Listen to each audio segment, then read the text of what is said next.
బయటకు తెచ్చి కారులో తరలించడానికి యత్నం. పెట్రోలింగ్ కి వచ్చిన పోలీసుల్ని చూసి కారు, చింతపండు బస్తాలను వదిలేసి పారిపోయారు సదరు ఉద్యోగులు. 10 చింతపండు బస్తాలను స్వాధీనం చేసుకున్న పోలీసులు ఘటన అనంతరం చోరీకి యత్నించిన 2 అవుట్ సోర్సింగ్ ఉద్యోగులను పట్టుకున్నారు పోలీసులు. అవుట్ సోర్సింగ్ ఉద్యోగుల చేతివాటం వెనుక ఆలయ ఉన్నతాధికారుల హస్తం ఉందని కూడా అనుమానాలు వ్యక్తం చేస్తున్నారు. ఆలయానికి భద్రత కల్పిస్తున్న ఎస్పీఎఫ్ పోలీసుల నిర్లక్ష్యమే ఘటనకు కారణమంటున్నారు భక్తులు.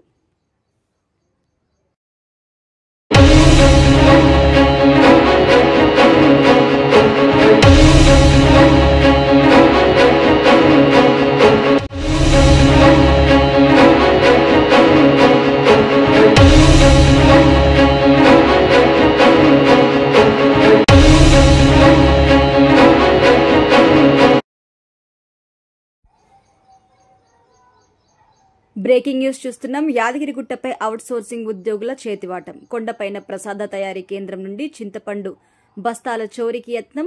కన్వేయర్ బెల్ట్ ద్వారా బయటకు తెచ్చి కారులో తరలించడానికి యత్నం. పెట్రోలింగ్ కి వచ్చిన పోలీసుల్ని చూసి కారు, చింతపండు బస్తాలను వదిలేసి పారిపోయారు సదరు ఉద్యోగులు. 10 చింతపండు బస్తాలను స్వాధీనం చేసుకున్న పోలీసులు ఘటన అనంతరం చోరీకి యత్నించిన 2 అవుట్ సోర్సింగ్ ఉద్యోగులను పట్టుకున్నారు పోలీసులు. అవుట్ సోర్సింగ్ ఉద్యోగుల చేతివాటం వెనుక ఆలయ ఉన్నతాధికారుల హస్తం ఉందని కూడా అనుమానాలు వ్యక్తం చేస్తున్నారు. ఆలయానికి భద్రత కల్పిస్తున్న ఎస్పీఎఫ్ పోలీసుల నిర్లక్ష్యమే ఘటనకు కారణమంటున్నారు భక్తులు.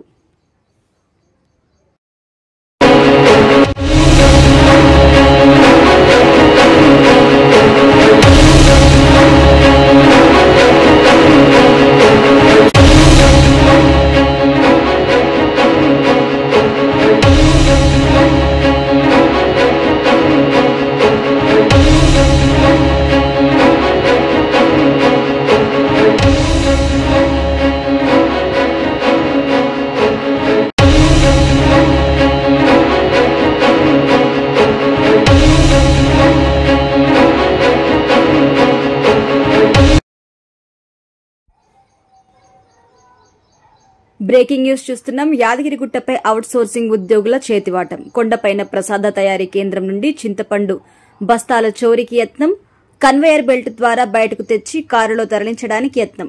పెట్రోలింగ్ కి వచ్చిన పోలీసుల్ని చూసి కారు, చింతపండు బస్తాలను వదిలేసి పారిపోయారు సదరు ఉద్యోగులు. 10 చింతపండు బస్తాలను స్వాధీనం చేసుకున్న పోలీసులు ఘటన అనంతరం చోరీకి యత్నించిన 2 అవుట్ సోర్సింగ్ ఉద్యోగులను పట్టుకున్నారు పోలీసులు.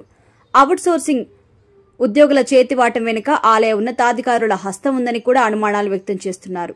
ఆలయానికి భద్రత కల్పిస్తున్న ఎస్పీఎఫ్ పోలీసుల నిర్లక్ష్యమే ఘటనకు కారణమంటున్నారు భక్తులు.